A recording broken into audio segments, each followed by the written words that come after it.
OEB-TV, uma realização da Ordem dos Economistas do Brasil. Colega economista, sou o professor Manuel Henriques Garcia, conhecido como professor Manolo. Estou na presidência da Ordem dos Economistas do Brasil e sou professor sênior da FEA USP.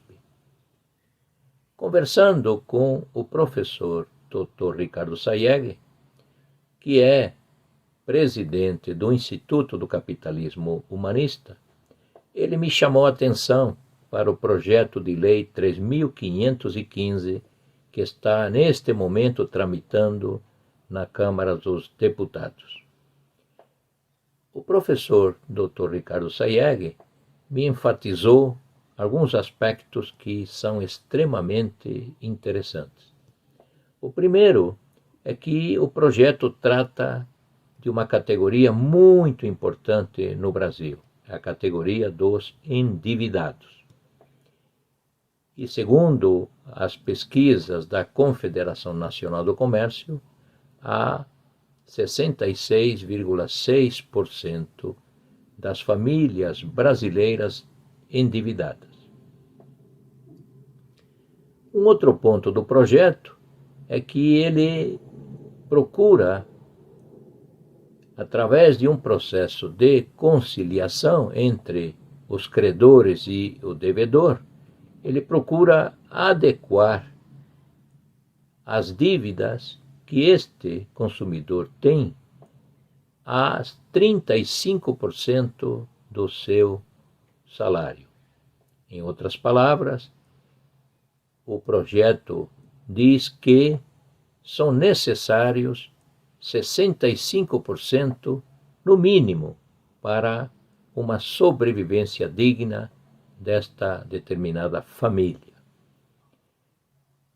Então nós temos um projeto de lei que procura tratar das pessoas endividadas, que procura alongar as dívidas.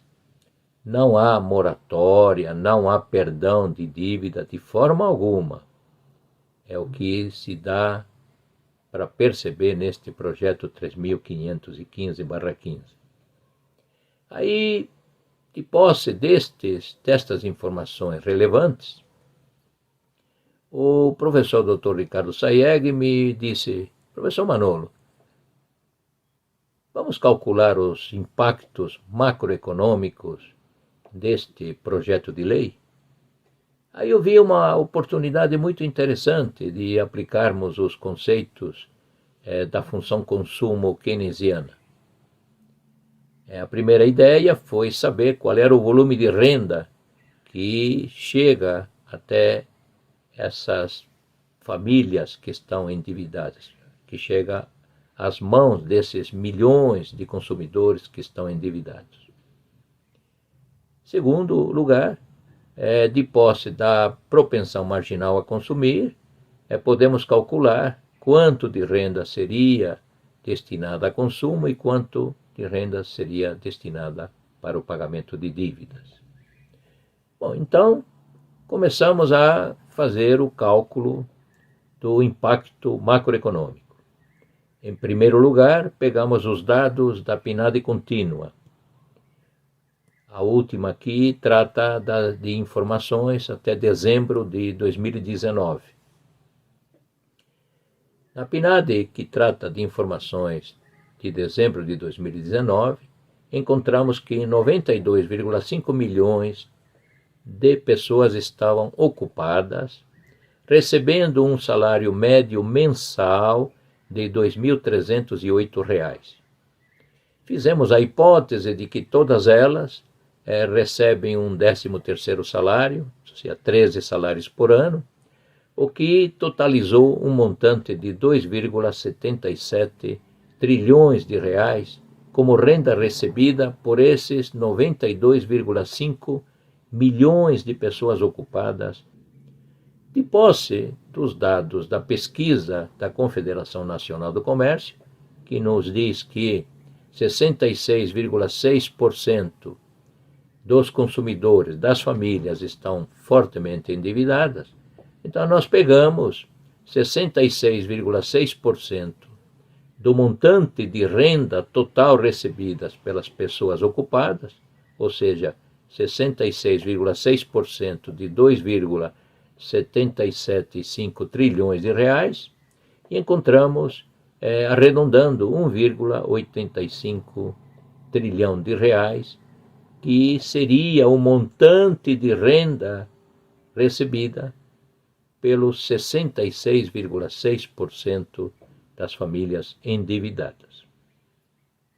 E agora entra a questão dos multiplicadores de renda e das propensões marginais a consumir. Como seria hoje?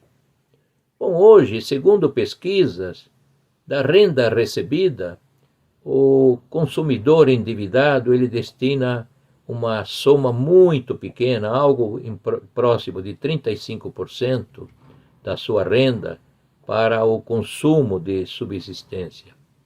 E os restantes 65% são destinados ao pagamento de dívidas. É uma situação extremamente humilhante para essa família, porque essas pessoas são extremamente honestas, elas querem honrar seus compromissos e têm como patrimônio tão somente o nome limpo. Aliás, se o nome da pessoa está sujo, dificilmente ele vai arrumar emprego. Então, essas pessoas fazem do possível e do imaginável para honrar seus compromissos. Mas isso tem um preço. O preço é que vai faltar comida no café da manhã, vai faltar comida no almoço e vai faltar comida no jantar. Então, olhando sobre o ponto de vista das propensões marginais a consumir, vamos supor uma função consumo, que nos diga o consumo é igual a 0,35 da renda. Bom, neste caso, nós temos um multiplicador, que vai ser igual a 1,54. Vamos supor que, de acordo com o projeto de lei 3.515/15, esteja definido que 65% da renda será dirigida ao mínimo de subsistência, ao consumo.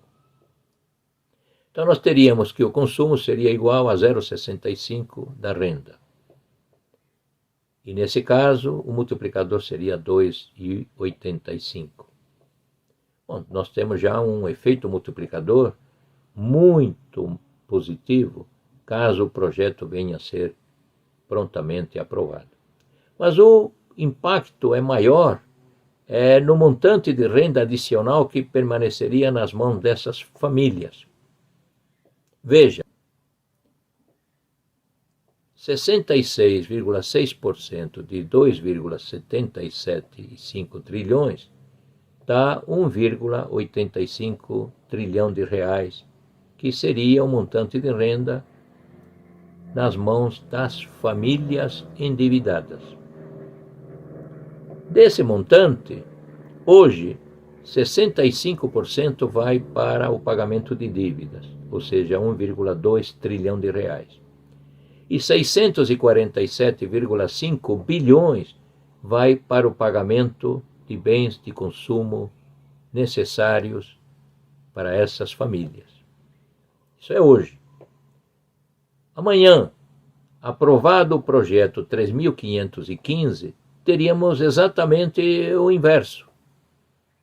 65% de 1,85 trilhões de reais iriam para o consumo das famílias, o consumo de sobrevivência das famílias. E 647,5 bilhões iriam para o pagamento de dívidas. Repito, haverá uma conciliação para o pagamento dessas dívidas nos tribunais, sob o olhar da justiça.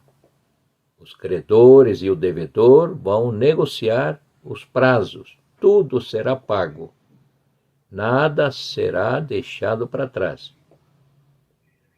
Então, nessa mudança, de 35% da renda para 65% da renda, nós temos um acréscimo de 555,5 bilhões de reais para o conjunto das famílias endividadas.